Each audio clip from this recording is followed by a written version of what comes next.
बिस्मिल्लाहिर्रहमानिर्रहीम। Dear students, आज हम इनर्ट पेयर इफेक्ट के बारे में पढ़ेंगे, जो बहुत ही इंपॉर्टेंट टॉपिक है फर्स्ट ईयर के लिए भी और सेकंड ईयर के लिए भी। तो इनर्ट पेयर इफेक्ट, सबसे पहले हम इसका इंट्रोडक्शन देखेंगे, फिर इनर्ट पेयर इफेक्ट क्या होता है, क्यों होता है, कहां पर होता है, कहां नहीं होता, इसके बारे में बात करेंगे। और फिर हम एप्लीकेशन पे बात करेंगे। किसी भी कॉम्पिटिटिव एग्जाम में एक क्वेश्चन इससे लाजमी होता है और इसी कंसेप्ट के ऊपर क्वेश्चन आते हैं। तो पहले इसको समझेंगे, फिर हम इसको अप्लाई भी करेंगे किसी कंपाउंड के ऊपर। इसके हम स्टेबिलिटी बता सकते हैं, ऑक्सीडाइजिंग एजेंट है या रिड्यूसिंग एजेंट है वो बता सकते हैं, ठीक है। कोवेलेंट और आयनिक नेचर बॉन्ड का नेचर बता सकते हैं। तो ये सारी इसकी एप्लीकेशंस में है। इंशाल्लाह हम इस एप्लीकेशंस को भी क्या करेंगे, डिस्कस करेंगे। तो सबसे पहले हम ये जानने की कोशिश करेंगे कि इनर्ट पेयर इफेक्ट क्या होता है और किन एलिमेंट्स के अंदर ये होता है और क्यों होता है, और किन एलिमेंट्स के अंदर नहीं होता तो किस वजह से नहीं होता। इसकी रीजंस की देखने के बाद एप्लीकेशन को देखेंगे। तो सबसे पहले अगर हम इनर्ट पेयर इफेक्ट, इनर्ट को अगर हम देखते हैं तो इनर्ट का मतलब होता है नोबल, ठीक है ना। नोबल से मुराद which do not take part in bond formation, ठीक है ना। अब केमिस्ट्री में नोबल से क्या मुराद है या इनर्ट से क्या मुराद है? जो रिएक्शन में पार्टिसिपेट ना करे। कौन पार्टिसिपेट ना करे? पेयर। किस चीज का पेयर? मतलब इलेक्ट्रॉन पेयर, ठीक है ना। इलेक्ट्रॉन का एक पेयर मतलब दो इलेक्ट्रॉन मिलकर एक पेयर बनता है। इलेक्ट्रॉन का एक पेयर जो बॉन्डिंग में पार्टिसिपेट ना करे, उसका फिर रिजल्ट क्या होगा, और उसके जो रिजल्ट होगा उसको हम इफेक्ट बोले। तो इनर्ट पेयर इफेक्ट बेसिकली क्या है, थोड़ा सा इसको हम डिफाइन करते हैं और फिर इसके बाद ये देखते हैं कि भाई कहां पर होता है ये और क्यों होता है। इनर्ट पेयर इफेक्ट का मतलब होता है द इनर्टनेस ऑफ या the incapability of ns2 electrons in case of heavier elements. Heavier elements of p block elements,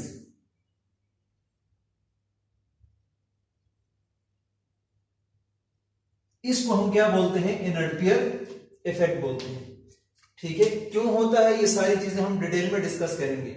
तो सिंपल अगर मैं बोलूं तो इनर्ट पेयर इफेक्ट आपके पास ns2 इलेक्ट्रॉन का बॉन्डिंग में पार्टिसिपेट ना करना, इसको हम क्या बोलते हैं? इनर्ट पेयर इफेक्ट बोलते हैं। और ये किन एलिमेंट्स में होता है? पी ब्लॉक में। और पी ब्लॉक में किन किन ग्रुप्स में होता है वो भी हम डिस्कस करेंगे, और क्यों होता है ये हमने डिस्कस करना है। फिर इसकी एप्लीकेशन की तरफ आए, ठीक है ना। तो हमने इसको डिफाइन किया कि भाई incapability of ns electron to participate in bond formation in p block element is known as inert pair effect. अब हमारे पास p ब्लॉक में कौन कौन से एलिमेंट है? आपके पास ग्रुप 3a है, इसी तरह से आपके पास ग्रुप 4a है, इसी तरह से आपके पास ग्रुप 5a है, ठीक है। इसी तरह से आपके पास 6a है, ठीक है। कुछ कहते हैं कि आपके पास 6a इन्वॉल्व है, कुछ नहीं है। कुछ बुक्स कहते हैं कि नहीं है, लेकिन हम इसको देख लेते हैं। तो वैसे हम थर्ड ए ग्रुप को क्या बोलते हैं? बोरान फैमिली बोलते हैं, ठीक है ना। ये आपके पास क्या है? बोरान फैमिली है, ठीक है। इसी तरह से आपके पास फोर्थ ग्रुप आपके पास क्या है? Carbon family. इसी तरह से आपके पास फिफ्थ ए क्या है? Nitrogen family. इसी तरह से आपके पास सिक्स्थ ए क्या है? Oxygen family. 6 आपके पास क्या है? ऑक्सीजन फैमिली, ठीक है ना। कार्बन फैमिली, थर्ड ए जो है वो कार्बन फैमिली, बोरान फैमिली, फिर कार्बन फैमिली, फिर नाइट्रोजन फैमिली, ऑक्सीजन। ये आपके पास डिफरेंट ग्रुप्स हैं। ये जो आपके पास 3A ग्रुप है, ये तो आपके पास ओल्ड पीरियोडिक टेबल या ओल्ड कन्वेंशन के मुताबिक है। ये जो आपके पास 3A ग्रुप है, इसको हम 13A ग्रुप भी बोलते हैं या 13 ग्रुप बोलते हैं। इसको हम 14 ग्रुप भी बोलते हैं, इसको हम 15 ग्रुप भी बोलते हैं, और ये आपके पास क्या आ जाएगा? 16 ग्रुप आ जाएगा, ठीक है ना। 3A को 13 ग्रुप, ये आपके पास 14 ग्रुप, ये 15 ग्रुप, और 6A आपके पास 16 ग्रुप है। अब अगर आप लोग इनके इलेक्ट्रॉनिक कन्फिगरेशन को देखोगे, ठीक है ना, इनके इलेक्ट्रॉनिक कन्फिगरेशन देखोगे, जनरल इलेक्ट्रॉनिक कन्फिगरेशन, ये आ जाएगा आपके पास NS2 और आपके पास NP1, ठीक है ना, NS2 और NP1। इसी तरह से यहां पर आप लोग इनकी इलेक्ट्रॉनिक कन्फिगरेशन देखोगे तो NS2 और आपके पास NP2 आ जाएगा। इसी तरह से इनकी इलेक्ट्रॉनिक कन्फिगरेशन देखोगे तो आपके पास NS2 और आपके पास NP3 आ जाएगा। इसी तरह से इनकी इलेक्ट्रॉनिक कन्फिगरेशन देखोगे तो आपके पास NS2 और आपके पास NP4 आ जाएगा, ठीक है। तो अगर आप लोग इसका वैलेंस शेल देखें या आउटरमोस्ट शेल में देखें तो सबके शेल में लास्ट इलेक्ट्रॉन किधर एंटर हो रहा है? P में एंटर हो रहा है। इस वजह से ये सारे के सारे आपके पास क्या है? P block elements. तो इनर्ट पेयर इफेक्ट कहां पर होता है? हम बोलेंगे इन ग्रुप्स में होता है। और इन ग्रुप में कौन से मेंबर में होता है? हम बोलेंगे हेवियर मेंबर में होता है, जो बॉटम की तरफ होते हैं, बॉटम एलिमेंट्स में होता है। तो देख लेते हैं, अगर आप लोग कार्बन फैमिली को देखोगे तो इसमें कौन कौन से एलिमेंट्स आते हैं कार्बन फैमिली में, बोरान फैमिली में? तो बोरान में आपके पास क्या आता है? बोरान, एल्यूमिनियम, गैलियम, एंडियम और आपके पास थेलियम, ठीक है। इसी तरह से अगर आप कार्बन की बात करते हैं तो कार्बन, सिलिकॉन, जर्मेनियम, टिन और आपके पास लेड आता है, ठीक है ना। इसी तरह से आपके पास अगर इसकी बात करते हैं, नाइट्रोजन,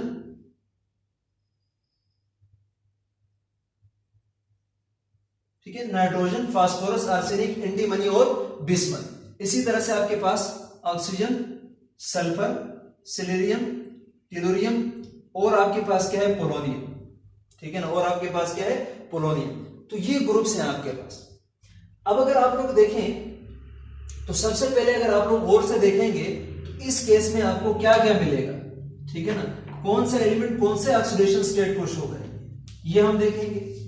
तो बोरान के बाद एल्यूमिनियम, गैलियम, एंडियम और आपके पास क्या आता है? थेलियम आता है, ठीक है ना। अब अगर आप लोग देखेंगे तो ये जो बोरान है ये आपके पास क्या करता है? +3 ऑक्सीडेशन स्टेट शो करता है, ठीक है। इसकी मैक्सिमम ऑक्सीडेशन स्टेट क्या है? +3 है। इसी तरह अगर आप लोग एल्यूमिनियम को देखोगे तो ये भी +3 ऑक्सीडेशन स्टेट शो करता है। इसी तरह से आप गैलियम को देखोगे तो ये आपके पास +3 भी शो करता है और इसी तरह से आपके पास +1 ऑक्सीडेशन स्टेट भी शो करता है। अगर एंडियम को देखोगे तो ये भी आपके पास +3 भी शो करता है और +1 ऑक्सीडेशन स्टेट भी शो करता है। फिर आप इसको देखेंगे तो ये भी आपके पास +3 शो करता है और +1 ऑक्सीडेशन स्टेट शो करता है, ठीक है। अब अगर हम देखेंगे तो आपके पास जो बिल्कुल लोअर मेंबर है थेलियम, इसमें आपके पास जो +1 ऑक्सीडेशन स्टेट है ये क्या है? आपके पास मोर स्टेबल ऑक्सीडेशन स्टेट है, ठीक है ना। जो +1 है थेलियम के लिए वो आपके पास +1 जो है वो स्टेबल ऑक्सीडेशन स्टेट है। इसी तरह से अगर हम इनकी बात करते हैं तो ये 2 शो करते हैं, लेकिन इनके लिए स्टेबल कौन सा है? +3। इनके लिए भी आपके पास स्टेबल कौन सा है? +3। मतलब ये शो दोनों कर रहे हैं, लेकिन इनके लिए स्टेबल ऑक्सीडेशन स्टेट क्या है? आपके पास +3, ठीक है। ये आपके पास +3 स्टेबल ऑक्सीडेशन स्टेट, ठीक है, स्टेबल ऑक्सीडेशन स्टेट। इसी तरह से ये जो B+3 मैंने लिखा है, L+3 लिखा है, ये +1 नहीं शो करते हैं और ये आपके पास सिर्फ +3 शो करते हैं। मतलब इनके लिए ये वाली ऑक्सीडेशन स्टेट स्टेबल है। तो अगर आप अंदाजा लगाएं तो इसी तरह से ये जो आपके पास stability of lower oxidation state down the group क्या हो रहा है, इंक्रीज हो रहा है। मतलब अगर आप लोग देखें तो ये आपके पास क्या है, oxidation state equal to its group number, और यहां पर क्या है आपके पास oxidation state is equal to group number -2। मतलब ये दो क्या शो कर रहे हैं, oxidation state equal to group number. ठीक है, जो ग्रुप नंबर है वही इनका ऑक्सीडेशन स्टेट है इनकी केस में। लेकिन जब हम इनकी बात करते हैं तो ये दो ऑक्सीडेशन स्टेट शो करते हैं। मतलब आपके पास oxidation state is equal to group number -2 करेंगे।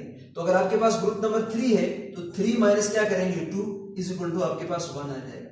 तो ये +1 ऑक्सीडेशन स्टेट भी शो करते हैं, जो कि लोअर ऑक्सीडेशन स्टेट, जबकि ये क्या है आपके पास हायर ऑक्सीडेशन स्टेट। तो हमने देखा कि जिस वक्त हम ग्रुप में नीचे मूव करते हैं तो क्या होता है आपके पास, stability of lower oxidation state increases. ठीक है, डाउन द ग्रुप क्या होता है, stability of lower oxidation state increases. ठीक है ना, जो लोअर ऑक्सीडेशन स्टेट है इनकी स्टेबिलिटी क्या होती है, इंक्रीज होती है। सेम अगर हम यहां पर देखते हैं तो कार्बन क्या शो करता है, +4 शो करता है, -4 भी शो करता है जब मेटल के साथ होता है। इसी तरह से आपके पास सिलिकॉन भी प्लस शो करता है मैक्सिमम, ये कंपाउंड इसके ज्यादा स्टेबल होते हैं। फिर जर्मेनियम में देखते हैं तो ये आपके पास +4 भी शो करता है, लेकिन साथ में +2 ऑक्सीडेशन स्टेट भी शो करता है। ठीक है, इसी तरह से जब हम SN की बात करते हैं तो ये भी +4 शो करता है और +2 भी शो करता है। फिर PB की बात करते हैं तो ये +4 भी शो करता है, +2 भी शो करता है, दोनों ऑक्सीडेशन स्टेट शो करता है। तो यहां पर ये जो +2 ऑक्सीडेशन स्टेट है ये मोर स्टेबल है, ये क्या है आपके पास मोर स्टेबल ऑक्सीडेशन स्टेट है। लेकिन अब यहां पर देखो ये आपके पास +4 है, ठीक है ना, इसी तरह से ये +4 है, ये दोनों ऑक्सीडेशन स्टेट शो करते हैं। लेकिन इनकी केस में भी ज्यादा स्टेबल क्या है, जो हायर ऑक्सीडेशन स्टेट है, ये ज्यादा स्टेबल है। ठीक है ना, इसी तरह से आपके पास यहां पर आते हैं तो ये वाला ज्यादा स्टेबल है, मतलब हायर ऑक्सीडेशन स्टेट ज्यादा स्टेबल है। तो कहने का मतलब ये हुआ कि ये तो आपके पास क्या है, हायर ऑक्सीडेशन स्टेट है, HO मैंने लिखा है। ये नीचे जाते हैं तो लोअर ऑक्सीडेशन स्टेट डिक्रीज की तरफ जा रहा है। तो जब हम नीचे जाते हैं तो लोअर ऑक्सीडेशन स्टेट डिक्रीज होता है। फिर अब आप इसी तरह से 6 पीरियड की हम बात करते हैं तो ये भी दो तरह की शो करता है, आपके पास +5 ऑक्सीडेशन स्टेट शो करता है, 5th ग्रुप से बिलोंग करता है। +5 से -2 करेंगे तो आपके पास +3 ऑक्सीडेशन स्टेट। लेकिन इसमें जो +3 है ना, ये मोर स्टेबल, जो लोअर ऑक्सीडेशन स्टेट है वो 6 पीरियड में बॉटम एलिमेंट में ज्यादा स्टेबल है। फिर अगर हम यहां पर देखते हैं तो यहां पर भी यही काम होता है, आपके पास इस 6 ग्रुप से बिलोंग करता है तो +6 भी शो करते हैं और +4 भी शो करते हैं। लेकिन ज्यादा स्टेबल कौन है आपके पास, more stable is +4 oxidation state. तो हमने कहा कि भाई 13 ग्रुप, 14 ग्रुप, 15 ग्रुप और 16 ग्रुप में अगर हम देखते हैं तो ये आपके पास क्या शो करते हैं, हायर ऑक्सीडेशन स्टेट से लोअर ऑक्सीडेशन की तरफ जाता है, हायर ऑक्सीडेशन से लोअर ऑक्सीडेशन की तरफ, हायर ऑक्सीडेशन से लोअर ऑक्सीडेशन की तरफ, हायर ऑक्सीडेशन से लोअर ऑक्सीडेशन की तरफ। मतलब जो आपके पास टॉप वाले हैं ये आपके पास मैक्सिमम प्लस शो करते हैं, फिर आपके पास लोअर जब आते हैं तो +4 की तरफ जाते हैं। तो डाउन द ग्रुप जब हम इन ग्रुप्स में देखते हैं तो stability of lower oxidation state increases while stability of higher oxidation state decreases. अब यहां पर ऐसा होता है, ये मोर स्टेबल है क्यों, जबकि यहां पर ऐसा क्यों नहीं होता। तो हम बोलेंगे जहां पर लोअर ऑक्सीडेशन स्टेट की स्टेबिलिटी होगी, जहां पर ऑक्सीडेशन नंबर या ऑक्सीडेशन स्टेट ग्रुप -2 होगा, तो उस केस में आपके पास क्या होगा, इसमें इनर्ट पेयर इफेक्ट शामिल है, इनर्ट पेयर इफेक्ट। ठीक है ना, क्या है यहां पर इनर्ट पेयर इफेक्ट। जहां पर लोअर ऑक्सीडेशन स्टेट ये शो करते हैं तो ये क्यों शो करते हैं, this is because of inert pair effect. भाई ये क्यों ज्यादा स्टेबल है और क्यों शो करता है, because of inert pair effect.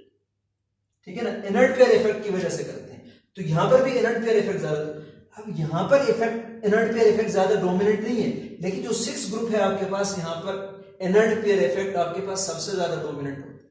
क्या होता है, सबसे। अब हम ये देखने की कोशिश करेंगे, एक ग्रुप से हम समझेंगे, बाकी इन्हीं के ऊपर भी यही बात अप्लाई करेंगे कि आखिरकार जो आपके पास बोरान एल्यूमिनियम है ये इनर्ट पेयर इफेक्ट नहीं शो करते हैं, नो इनर्ट पेयर इफेक्ट। अगर स्टेबल ऑक्सीडेशन स्टेट मैक्सिमम है तो यहां पर आपके पास नो इनर्ट पेयर इफेक्ट। ठीक है ना। जबकि यहां पर हम देखते हैं तो इनर्ट पेयर इफेक्ट आ जाता है। तो हम बोलेंगे कि पी ब्लॉक के अंदर जो बॉटम वाले एलिमेंट, जो हैवियर एलिमेंट है, ये oxidation state, lower oxidation state show करते हैं, जिसको हम बोलते हैं इनर्ट पेयर इफेक्ट है। तो यहां पर क्यों है इनर्ट पेयर इफेक्ट? जबकि लाइटर एलिमेंट की केस में अगर हम देखते हैं तो यहां पर कोई इनर्ट पेयर इफेक्ट नहीं होता। तो यहां पर क्यों नहीं होता, इस बात को हम देखेंगे। तो इसका हम दो रीजन देखेंगे। एक हम देखेंगे थर्मोडायनेमिकली, ठीक है, क्या देखेंगे? थर्मोडायनेमिकली। और दूसरा चीज देखेंगे डी और एफ की शील्डिंग का इफेक्ट देखेंगे कि शील्डिंग का ऑर्डर क्या होता है और शील्डिंग इफेक्ट की वजह से क्या फर्क पड़ता है, इस बात को हम देखेंगे।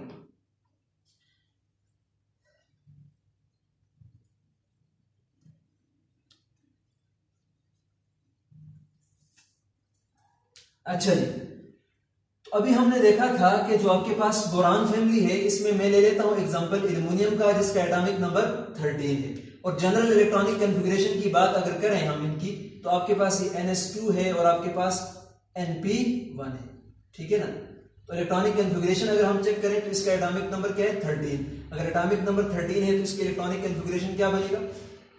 1s2 2s2 और आपके पास 2p1 आ जाएगा। ये इसकी इलेक्ट्रॉनिक कॉन्फ़िगरेशन। अगर हम देखते हैं तो आपके पास s में कितने इलेक्ट्रॉन है? 2 इलेक्ट्रॉन है। इसी तरह से p में कितने इलेक्ट्रॉन है? 1 इलेक्ट्रॉन है, ठीक है ना। और अगर हम इस इलेक्ट्रॉन को निकालते हैं तो ये तो एक बॉन्ड बना देता है, लेकिन एल्युमिनियम नॉर्मली 3 बॉन्ड बना रहा होता है। तो अगर हम इसका 2s से 1 इलेक्ट्रॉन प्रोमोट करते हैं इधर, तो आपके पास क्या है? आपके पास था ground state. This is ground state electronic configuration. जब हम यहां से यहां इलेक्ट्रॉन प्रोमोट करते हैं तो 3 इलेक्ट्रॉन जो है वो अनपेयर्ड हो जाते हैं। और हमने पढ़ा है कि वो ऑर्बिटल सिर्फ बॉन्डिंग में पार्टिसिपेट करते हैं जो कि आपके पास क्या होते हैं? हाफ फिल्ड होते हैं। तो अब इस केस में 1 है, इधर से 1 इधर प्रोमोट होगा तो 3 हो जाएंगे। तो आपके पास जो एक्साइटेड स्टेट है वो ये बन जाएगा, 1 इलेक्ट्रॉन इधर, ठीक है, 1 इधर और 1 इधर।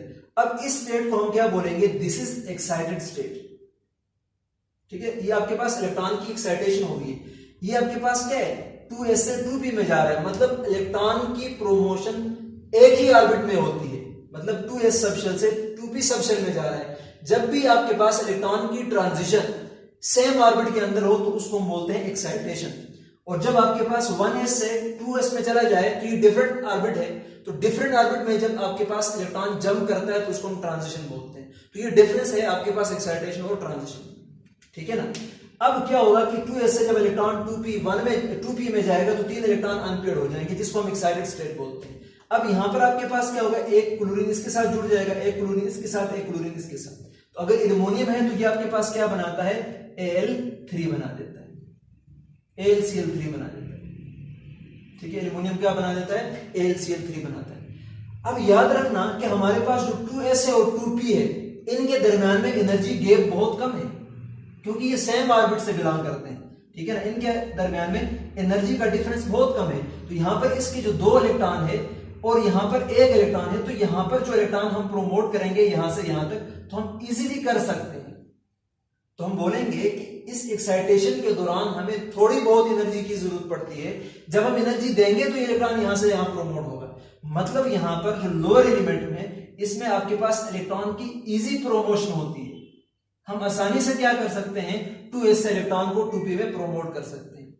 लेकिन जिस वक्त आपके पास आप देखते हैं एल्युमिनियम के साथ क्लोरीन का 3 बॉन्ड ये बन जाते हैं, तो आपके पास जब बॉन्ड बनेगा तो एनर्जी रिलीज होगी, जब बॉन्ड बनेगा तो एनर्जी रिलीज होगी, जब बॉन्ड बनेगा तो एनर्जी रिलीज होगी। हम ये अच्छी तरह से जानते हैं कि बॉन्ड फॉर्मेशन आपके पास एक्सोथर्मिक प्रोसेस होता है।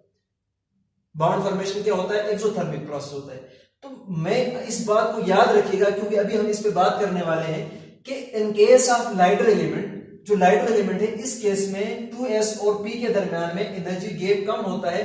तो एनर्जी कम, थोड़ी सी एनर्जी देकर हम इलेक्ट्रॉन को प्रोमोट कर सकते हैं। और जब बॉन्ड इनके दरमियान में 3 बॉन्ड बन जाता है एक्साइटेशन के बाद, तो इस केस में एनर्जी रिलीज होती है। तो ये जो रिलीज एनर्जी है ना, ये ज्यादा होती है। मतलब आपके पास जो एनर्जी रिलीज होती है वो ज्यादा है, और इस केस में जो एनर्जी एब्जॉर्ब होती है वो आपके पास क्या है? लो है। तो याद रखना भाई, जब आपके पास एक चीज एनर्जी एब्जॉर्ब कम करता है और जिस वक्त आपके पास वो कंपाउंड बन जाता है और एनर्जी रिलीज ज्यादा कर देता है, तो थर्मोडायनेमिकली वो मोर स्टेबल होता है। मतलब ये फीजिबल होता है, कंपाउंड आपके पास AlCl3 ज्यादा स्टेबल बनता है, तो इसलिए ये फिजिबल होगा, ठीक है ना। तो इसका यहां पर अगर हम देखते हैं तो एनर्जी डिफरेंस बहुत कम है, जिसमें इलेक्ट्रॉन की प्रोमोशन इजी पॉसिबल है। अब मैं एक एग्जांपल ले लेता हूं, आपके पास जो बिल्कुल हैवियर एलिमेंट है इसकी एग्जांपल ले लेता हूं, जो हैवियर एलिमेंट है इसकी एग्जांपल ले लेते हैं। जैसे एल्युमिनियम के बाद लास्ट में जाते हैं तो आपके पास क्या आता है, एंडियम के बाद थेलियम आता है, ठीक है ना। अब थेलियम को अगर आप लोग देखेंगे तो इसका एटॉमिक नंबर 81 होता है, और अगर हम इसका इलेक्ट्रॉनिक कॉन्फ़िगरेशन करते हैं तो आपके पास क्या आता है, ज़िनान, ठीक है ना, तो ये 54 आ जाएगा। फिर आपके पास आ जाएगा 4f14, ठीक है, और फिर आपके पास क्या आ जाएगा 5d10, फिर आपके पास 6s2, और फिर आपके पास 6p1 आ जाएगा, ठीक है, क्योंकि जनरल कॉन्फ़िगरेशन इनकी ns2 और आपके पास np1 है, ठीक है ना। अब अगर आप लोग यहां पर देखते हैं तो इस केस में यहां पर आपके पास d और f ऑर्बिटल इन्वॉल्व हो जाता है, ठीक है ना। यहां पर क्या होते हैं, d और f ऑर्बिटल इन्वॉल्व होते हैं। जब d और f ऑर्बिटल इन्वॉल्व होते हैं तो इनकी जो स्क्रीनिंग होती है वो लो होती है, लो स्क्रीनिंग।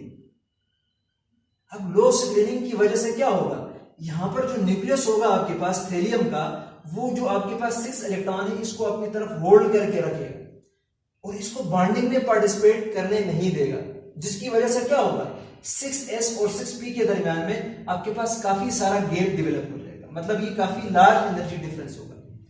तो यहां पर हमने देखा था कि 2s का इलेक्ट्रॉन हम इजीली 2p में प्रमोट कर सकते थे। यहां पर आपके पास 6s2 है और यहां पर आपके पास 6p है, तो यहां से 6s2 में इलेक्ट्रॉन का यहां पर प्रमोट करना क्या होता है, मुश्किल होता है, बहुत ज्यादा एनर्जी गैप है। तो हम बोलेंगे कि जब इलेक्ट्रॉन को यहां से यहां प्रमोट करते हैं तो ज्यादा एनर्जी लगती है, ठीक है ना, मतलब आपके पास मोर एनर्जी क्या होती है, एब्जॉर्ब होती है।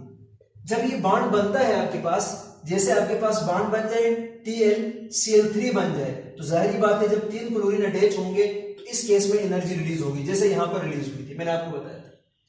तो 3 क्लोरीन इसके साथ अटैच होंगे तो यहां पर भी एनर्जी रिलीज होगी, लेकिन यहां पर जो एनर्जी रिलीज होगी वो कम होगी। अब आपके पास इस केस में एनर्जी एब्जॉर्ब ज्यादा होती है, मतलब खर्चा ज्यादा है, और रिलीज कम होती है, मतलब प्रॉफिट कम है। तो क्या ये फिजिबल है, नहीं फिजिबल है। तो थर्मोडायनेमिकली ये प्रोसेस फिजिबल नहीं होगा। तो भाई एक रीजन तो इसकी ये बनी कि अगर हमसे कोई ये पूछे कि जो लाइटर एलिमेंट है थर्ड ग्रुप में या इसमें या इसमें या इसमें, वो इनर्ट पेयर इफेक्ट क्यों शो नहीं करते हैं, तो हम बोलेंगे कि वहां पर आपके पास ns2 से इलेक्ट्रॉन इजीली प्रोमोट होता है np1 में या np में, एनर्जी खर्च कम होती है, रिलीज ज्यादा होती है, तो थर्मोडायनेमिकली ये प्रोसेस फिजिबल होता है। तो कोई भी इलेक्ट्रॉन आपके पास यहाँ पर पेयर्ड नहीं रहता, सारे के सारे इलेक्ट्रॉन क्या बन जाते हैं, अनपेयर्ड बन जाते हैं। जब यहां से यहां प्रोमोट होगा तो सारे इलेक्ट्रॉन क्या हो जाएंगे, अनपेयर्ड हो जाएंगे। लेकिन अब हम यहां पर देखते हैं तो s इलेक्ट्रॉन इस केस में बॉन्डिंग में पार्टिसिपेट नहीं कर पाता, क्योंकि न्यूक्लियस का होल्ड इसके ऊपर ज्यादा है। और क्यों ज्यादा है, क्योंकि लो स्क्रीनिंग इफेक्ट है d और f की। तो जब ये बॉन्डिंग में पार्टिसिपेट नहीं होता करता तो ये पेयर की फॉर्म में रह जाता है, और जब पेयर की फॉर्म में रह जाता है तो ये रिएक्ट नहीं करता, और जब रिएक्ट नहीं करता तो इसको हम इनर्ट बोलते हैं। इस वजह से इसको इनर्ट पेयर कहा जाता है, ठीक है। क्या कहा जाता है, ऐसा क्यों हुआ, क्योंकि एनर्जी का डिफरेंस लार्ज था, तो एनर्जी खर्च ज्यादा हुई लेकिन रिलीज कम हुई, तो थर्मोडायनेमिकली ये प्रोसेस फिजिबल नहीं है। इसलिए हम बोलेंगे कि lighter element inert pair effect नहीं शो करते, जबकि हाई जो आपके पास हैवियर एलिमेंट है वो इनर्ट पेयर इफेक्ट शो करते हैं। एक तो आपके पास रीजन ये। दूसरी, इसी बात को हम कैसे समझा सकते हैं, स्क्रीनिंग इफेक्ट को देखकर। अब अगर आप लोग देखें ऑर्डर ऑफ शील्डिंग इफेक्ट को, तो आप लोग अच्छी तरह से जानते हो कि S की शील्डिंग सबसे ज्यादा होती है, फिर आपके पास P, फिर D है, और सबसे कम आपके पास F की शील्डिंग होती है। मतलब D और F की पुअर शील्डिंग होती है, ठीक है ना। मतलब D और F की अगर बात करें तो ये आपके पास क्या है, पुअर शील्डर है, ये सही से शील्ड नहीं कर पाते।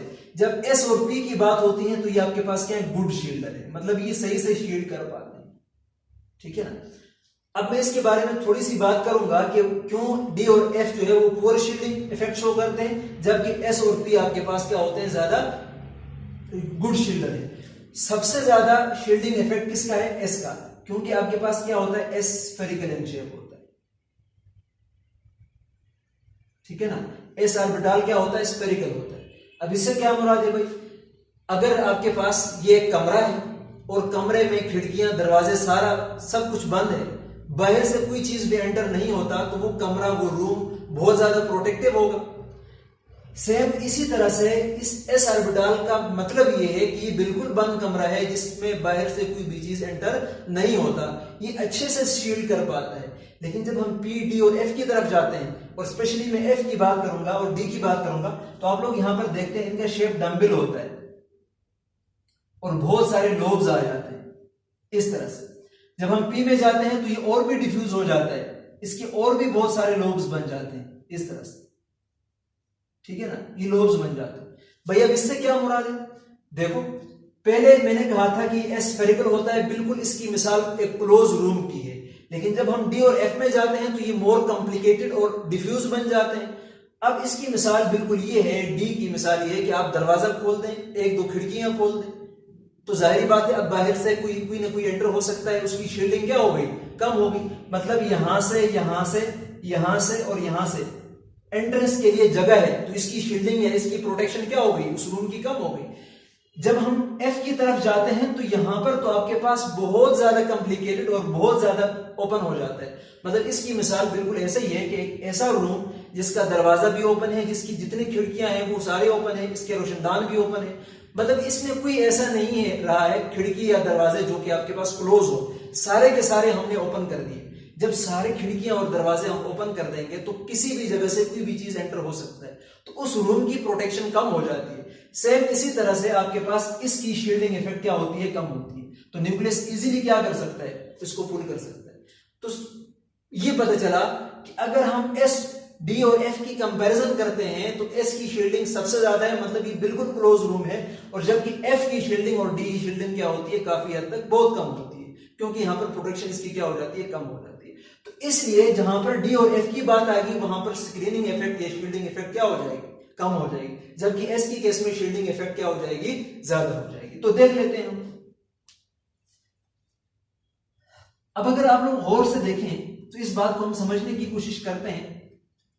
अगर मैं एल्युमिनियम की बात करता हूं जिसका एटॉमिक नंबर आपके पास क्या है, 13 है, तो यहां पर मैं ले लेता हूं न्यूक्लियस, ठीक है ना, जिसमें एटॉमिक नंबर इसका 13 है, तो 13 प्रोटॉन, ये इसके शेल है। मतलब आपके पास कौन सा शेल हम ले लें, जैसे आपके पास एल्युमिनियम का एटॉमिक नंबर 13 है तो 1s2 2s2, ठीक है ना, और फिर आपके पास क्या होता है 2p6, कितने हो गए 1s2 2s2 और आपके पास 2p6, तो आपके पास 10 इलेक्ट्रॉन हो गए 10, तो आपके पास 3s2 और 3s2 के बाद क्या होता है आपके पास 3p1 होता है, ठीक है ना। सॉरी अगर मैंने पहले इलेक्ट्रॉनिक कॉन्फ़िगरेशन ऑफ एल्युमिनियम में सिर्फ यहां तक किया है, तो आप लोग जरा देख लेना, उसको ठीक कर लेना, करेक्ट कर लेना, क्योंकि 3s और 3p भी इन्वॉल्व है।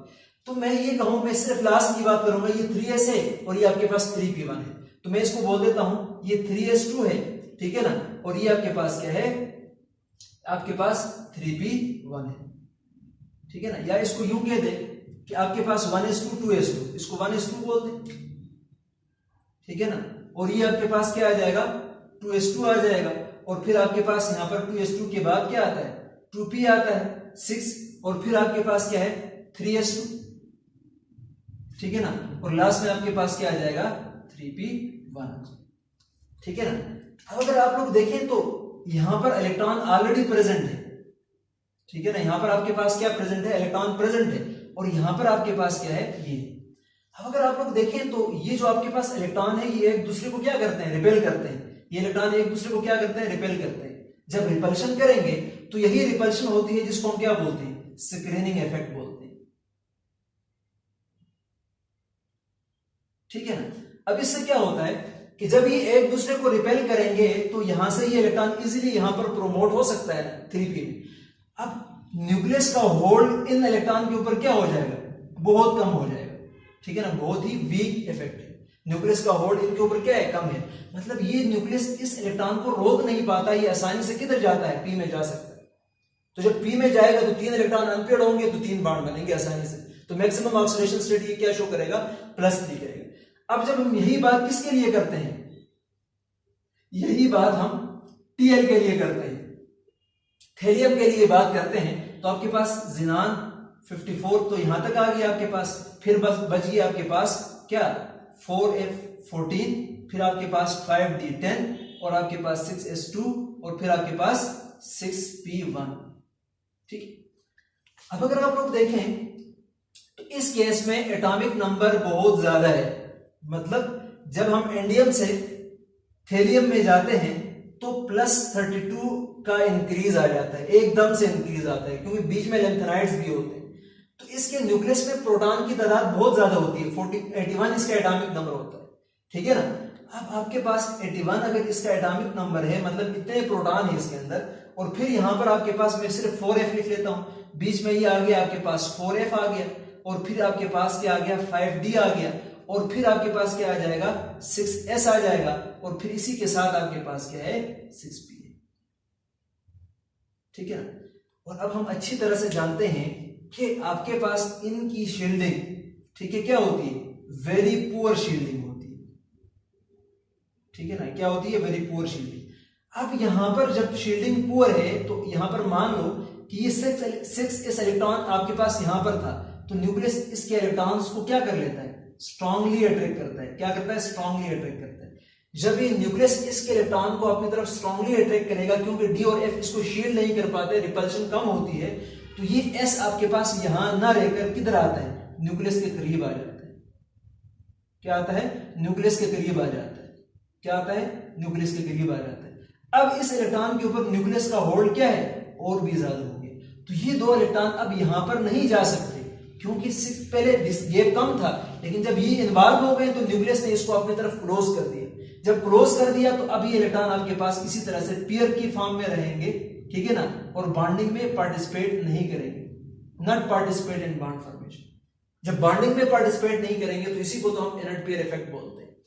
और फिर ये है कि अब इनके दरमियान में गैप भी बढ़ जाती है, तो एनर्जी देना ज्यादा होगा, और एनर्जी जब रिलीज होगी at the end of bond formation वो कम होगी, तो नुकसान ज्यादा है, फायदा कम है, लिहाजा थर्मोडायनेमिकली भी ये प्रोसेस फीजिबल नहीं। दूसरी बात क्या है कि भाई यहां पर poor shielding of D and F orbital की वजह से 6s न्यूक्लियस के करीब आ जाता है, और इलेक्ट्रॉन इसके पेयर्ड की फॉर्म में रह जाते हैं, जो कि आपके पास 6p में नहीं जा सकते। इसी को हम क्या बोलते हैं, इनर्ट पेयर इफेक्ट बोलते हैं। जबकि पहले केस में हमने देखा था यहां पर बहुत ज्यादा शील्डिंग थी, तो न्यूक्लियस उस शील्डिंग को ओवरकम करते हुए यहां तक नहीं पहुंच सकती थी इसका ज्यादा इफेक्ट, लेकिन यहां पर तो न्यूक्लियस का ज्यादा इफेक्ट पहुंचता है। इस वजह से इसमें क्या होता है, पुअर शील्डिंग की वजह से एस इलेक्ट्रॉन जो है वो बॉन्डिंग में पार्टिसिपेट नहीं कर सकते in case of heavier element. तो ये तो आ गई इसकी रीजन कि भाई हेवियर एलिमेंट क्यों जो है वो इनर्ट पेयर इफेक्ट शो करते हैं, जबकि आपके पास बाकी element inert pair effect show नहीं करते। तो ये इसकी रीजन थी। अब हम आते हैं इसकी एप्लीकेशंस की तरफ। क्वेश्चन ज्यादा एप्लीकेशन की तरफ पे आते हैं।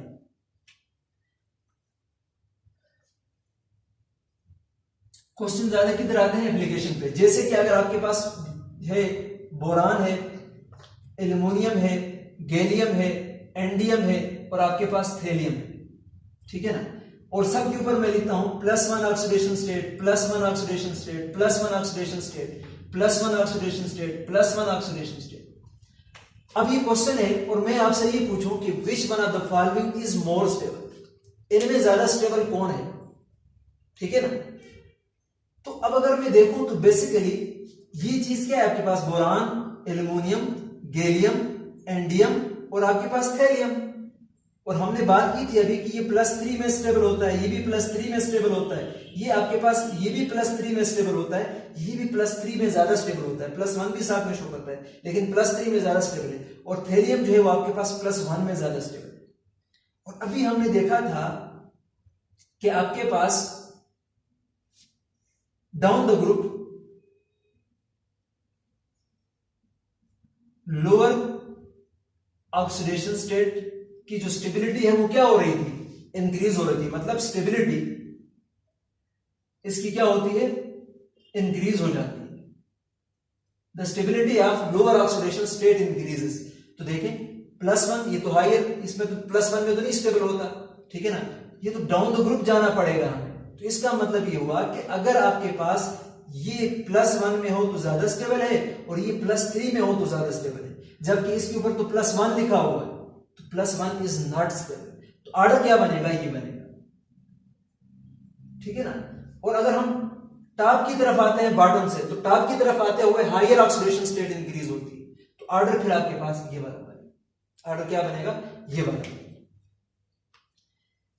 इसी तरह से अगर आपसे कहा जाता है कि आपके पास PbCl2 है और आपके पास PbCl4 है, इन दोनों में ज्यादा स्टेबल कौन है? इन दोनों में ज्यादा स्टेबल कौन है? तो आप चेक करें, इस केस में इसकी ऑक्सीडेशन स्टेट क्या है? +2 है, और इस केस में इसकी ऑक्सीडेशन स्टेट क्या बनती है? +4 बनती है, क्योंकि 4 क्लोरीन है -4, तो इसके ऊपर +4 आ जाएगा। यहां पर 2 क्लोरीन है -2, इसके ऊपर +2 आ जाएगा। अब अगर आप लोग इसको देखोगे तो ये आपके पास 4 ग्रुप से बिलोंग करता है। 4 ग्रुप में कार्बन फैमिली है, तो कार्बन, सिलिकॉन, जर्मेनियम, टिन और आपके पास लेड। तो ये आपके पास क्या है? 6 पीरियड से बिलोंग करता है। हैवियर एलिमेंट है, लोवेस्ट एलिमेंट है, बॉटम वाला एलिमेंट है, तो यहां पर ये क्या करेगा? लोअर ऑक्सीडेशन स्टेट शो करेगा। जो हैवियर एलिमेंट है वो क्या करते हैं? लोअर ऑक्सीडेशन स्टेट शो करते हैं। तो लोअर ऑक्सीडेशन स्टेट +4 है या +2 है? तो लोअर ऑक्सीडेशन स्टेट इज +2, ठीक है ना। तो लोअर ऑक्सीडेशन स्टेट ये मोर स्टेबल हो, ठीक है ना। डाउन द ग्रुप जब हम बॉटम की तरफ जाते हैं तो क्या होता है? तो लोअर ऑक्सीडेशन स्टेट स्टेबल होता है। तो यहां पर लोअर ऑक्सीडेशन स्टेट क्या है? +2, जबकि +4 आपके पास हायर ऑक्सीडेशन स्टेट है। तो इसका मतलब ये हुआ कि ये वाला कंपाउंड ज्यादा स्टेबल होगा किससे? PbCl4 से, ठीक है। ये वाला ज्यादा स्टेबल होगा PbCl4 से। एक और क्वेश्चन है, वो क्या है आपके पास? इसी को ले लेते हैं, PbCl2 है और आपके पास क्या है? PbCl4 है, ठीक है ना। मुझसे कहा जाता है कि इन दोनों में कोवेलेंट कैरेक्टर किसमें ज्यादा है? इन दोनों में कोवेलेंट कैरेक्टर किसमें ज्यादा है? तो यहां पर देखें, अगेन ये +2 में है, मतलब यहां पर आपके पास क्या है? इनर्ट पीयर इफेक्ट, ठीक है, इसमें इनर्ट पीयर इफेक्ट है। और अगर हम यहां पर देखते हैं तो यहां पर आपके पास क्या है? +4 है, तो इसका मतलब नो इनर्ट पीयर इफेक्ट। अगर ये +4 शो करेगा तो कोई इनर्ट पीयर इफेक्ट नहीं होगा, ठीक है। याद रखना, अगर आपके पास एलिमेंट सेम हो तो आप लोग देखोगे जिस की ऑक्सीडेशन स्टेट ज्यादा बने वही आपके पास क्या होता है? मोर कोवेलेंट होता है। मतलब अगर हम बात करें तो जो आपके पास कोवेलेंट कैरेक्टर है वो डायरेक्टली प्रोपोर्शनल होता है पॉजिटिव ऑक्सीडेशन स्टेट, ठीक है ना। जितना आप किसी एलिमेंट का ऑक्सीडेशन स्टेट ज्यादा करोगे तो उसमें कोवेलेंट कैरेक्टर इतना ज्यादा होगा। इसके ऊपर आप लोग फजान रूल भी अप्लाई कर सकते हो। जितना ज्यादा ऑक्सीडेशन स्टेट होगा उसका साइज इतना स्मॉल होगा, पोलराइजिंग पावर ज्यादा होगा, तो इसके अंदर क्या आ जाएगा? कोवेलेंट कैरेक्टर आ जाएगा। तो इसलिए ये ज्यादा कोवेलेंट होगा। तो इससे हमें ये पता चला कि जहां पर इनर्ट पेयर इफेक्ट हो वहां पर क्या होता है? आयनिक बॉन्ड होता है। जहां पर इनर्ट पेयर इफेक्ट इन्वॉल्व हो तो वहां पर आयनिक बॉन्ड बनेगा, जहां पर इनर्ट पेयर इफेक्ट इन्वॉल्व ना हो वहां पर क्या बनेगा? आपके पास कोवेलेंट बॉन्ड। तो देखिए, अब अगर इसी कंसेप्ट को यूज करते हो वो डिफरेंट क्वेश्चन हमें दे सकते हैं। वो क्या कर सकते हैं? डिफरेंट क्वेश्चंस हमसे पूछ सकते हैं। एक और एग्जांपल ले लेते हैं।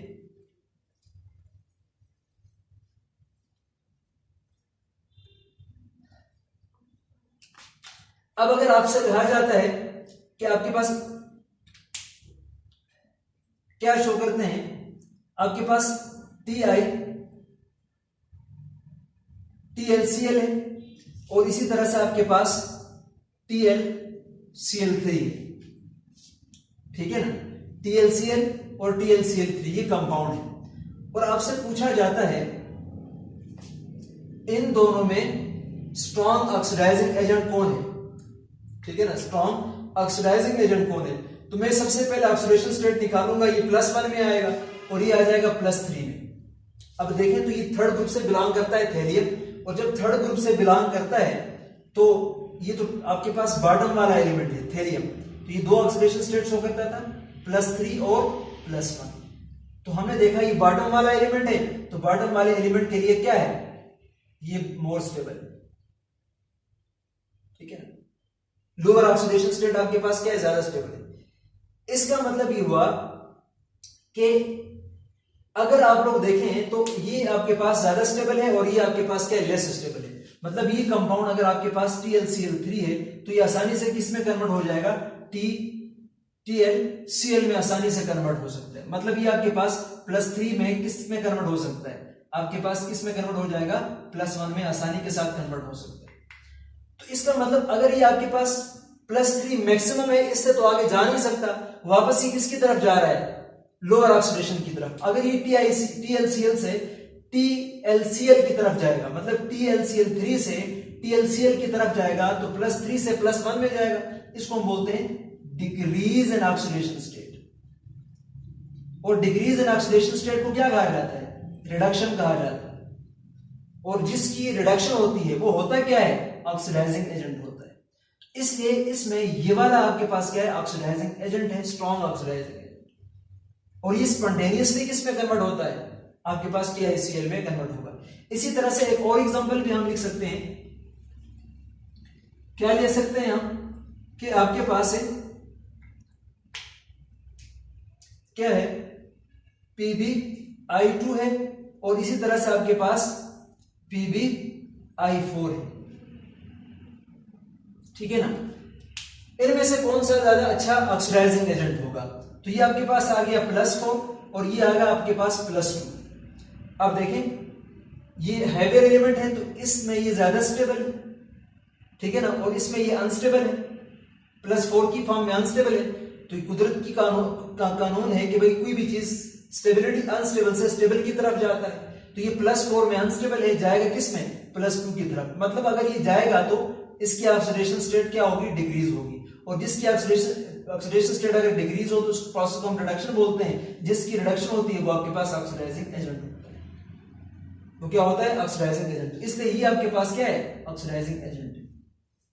तो देखो हम इनर्ट पेयर इफेक्ट का कंसेप्ट यूज करके स्टेबिलिटी ऑफ कंपाउंड भी बता सकते हैं, तो उस पर क्वेश्चन आ सकते हैं। हम क्या बता सकते हैं, ऑक्सीडाइजिंग एजेंट स्ट्रॉन्ग कौन सा है ये भी बता सकते हैं, ठीक है। और कौन सा कंपाउंड कोवेलेंट है और कौन सा कंपाउंड एनिक है ये भी हम बता सकते हैं by using inert pair effect. तो ये इसकी एप्लीकेशंस हैं। इस पे इन तीनों में से 1 या 2 क्वेश्चन इस पे लाजमी होते हैं। तो इसको शुरू से एंड तक जरूर देखिएगा और कमेंट सेक्शन में जरूर बताएगा, ठीक है, कि कैसा लगा आपको ये। Thank you very much.